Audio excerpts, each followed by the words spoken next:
My perspective of the current mental health industry today has completely been warped and changed. As a society, we don't actually treat any problems. All we do is treat symptoms of the problems and pray that the root cause of it is going to magically disappear. This is absurd. Each chakra has a certain emotion attached to it. This emotion, when balanced or imbalanced, plays or gives us the narrative, the mental narrative of that emotion. The first three chakras deals with the body, the physical experience you're having right here. It's about the ego, the internal mind that is you, and balancing that. The other three and more chakras above that is all about connecting to the other and God. But you can't really connect to God if you can't connect to yourself first. For example, the first chakra, the root chakra, is about stability. Its main theme is fear. And when your first chakra is imbalanced, fear has a big hold onto the mental narrative that you tell yourself.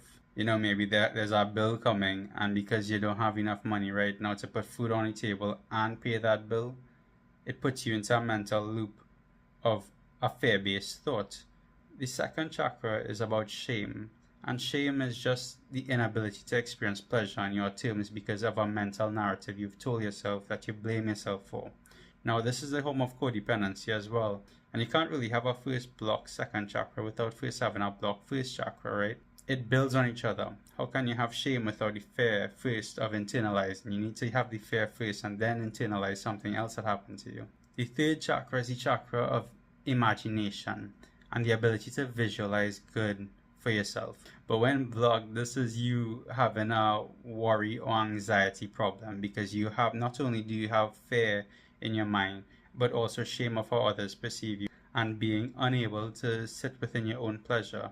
So now you have these negative mental narratives that's looping in your mind, and it becomes chronic worry. If worry is praying for a negative outcome, chronic worry sounds like a big problem because you're constantly praying for negative outcomes. And just as every good outcome is a possibility, every negative outcome is still a possibility. It depends on what you tell yourself and what you go after. For me, mental health was a topic I was always deeply interested in.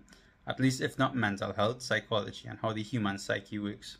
I'm much more of a go and experience something, fail, fall down like 5 times and then get back up and be like, okay, take a note of that and experience a type of individual. So I know all about self-sabotage and I know all about like the negative outcomes of each imbalanced chakra. But taking the steps necessary to see that you have balanced your mental health and you're in a better space mentally is your responsibility and shouldn't be the responsibility of some institution giving you pills for a symptom of the core root of its problem.